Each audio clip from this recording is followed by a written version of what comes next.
વડાપ્રધાનને જામનગર વાસીઓએ ઉમળકાભેર આવકારવા રોડ શોમાં હજારોની જનમેદની ઉમટી પડી।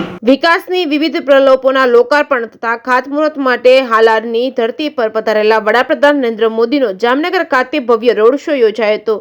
દિગ્જામ સર્કલથી ઓસવાળ સેન્ટર સુધી યોજેલા આ જાજરમાન રોડ શોમાં પ્રધાનમંત્રીએ ને આવકારવા બોડી સંખ્યામાં જનમેદની ઉમટી પડી હતી। પ્રધાનમંત્રીની એક ઝલક નિહાળવા સમગ્ર રૂટ પર હજારો જામનગર વાસીઓ એકત્ર થયા હતા। રોશનીથી ઝળહળતા શહેરના રાજપથ પર લોકલાડીલા વડાપ્રધાનનો કારનો કાફલો પસાર થતા ઉપસ્થિત લોકોએ તિરંગા લહેરાવી ભારત માતા કી જય, વંદે માતરમ સહિતના સૂત્રોચ્ચાર કર્યા હતા તેમજ બહોળો પ્રેમ વ્યક્ત કર્યો હતો। વડાપ્રધાને પણ હાથ હલાવી એટલી જ હૃદયતાથી જામનગર વાસીઓને વ્યક્ત કર્યા હતા। આ પ્રેમનો સ્વીકાર કર્યો તો રોડ શોના રૂટ પર વિવિધ સ્થળોએ ઉભા કરવામાં આવેલ સ્ટેજ પરથી અનેક કલાકારોએ કાઠિયાવાડી સંસ્કૃતિની ઝાંખી કરાવતા રંગારંગ સાંસ્કૃતિક કાર્યક્રમ રજૂ કરી સમગ્ર રોડ શોમાં વિવિધ રંગો પૂર્યા હતા। ઉલ્લેખનીય છે કે વડાપ્રધાન નરેન્દ્ર મોદી આવતીકાલ તારીખ 25 ફેબ્રુઆરીના રોજ જામનગર, દ્વારકા, પોરબંદર જિલ્લાના અનેક વિકાસના કામોના દ્વારકા ખાતેથી ખાતમુહૂર્ત તથા લોકાર્પણ કરનાર છે। જે કાર્યક્રમ માટે પધારેલા વડાપ્રધાન જામનગર ખાતે રોડ શો યોજી સર્કિટ હાઉસ તરફ પ્રસ્થાન કર્યું હતું।